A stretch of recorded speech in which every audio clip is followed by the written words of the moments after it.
So when people say, well, it's not very much, it's just kind of people sending intelligence reports back to Beijing and they're probably not important, I think they are perhaps a bit more important than we're reflecting.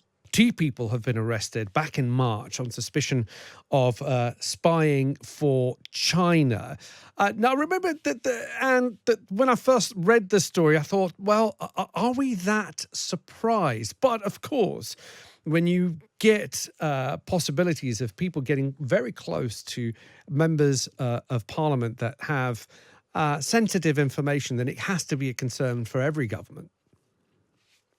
Well, I think the real issue with this kind of infiltration, and it is part of an overall attempt by the Chinese government to infiltrate British institutions, has been quite a pattern. And you can see counterintelligence is having some successes. We don't know how many are still pending or that they're just not picking up. It's not whether we're surprised or not. I mean, that always strikes me as a slightly kind of blasé response, sorry to be so direct, because it's whether we're surprised or not is that the issue. It is that you are being targeted by China, also by Iran, and of course by Russia with great intensity since the worsening of relations, and particularly since the battle for Ukraine began.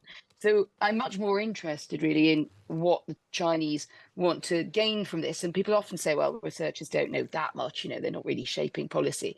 But if you have very astute intelligence managers, I wrote a book about a great spy from the Eastern Bloc, I mean, great in the professional sense, called Marcus Wolf.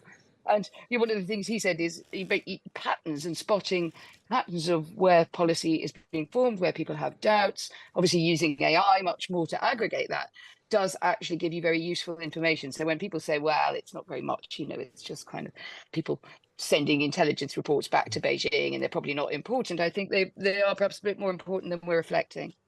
Again, for people who think of the word spy, immediately they might turn to sort of the novels of spies that we're used to watching, or the films that we're used to watching. But as Anne was saying, that actually being in the room when China is being discussed can be useful for the Chinese government to know exactly how the wind is blowing within the conservative government. Yeah, I feel like, of course, all of this is true, but I'm just a bit worried of like accusations of spies flying around all over the place. It's very worrisome to me. Like, how will that be used going forward?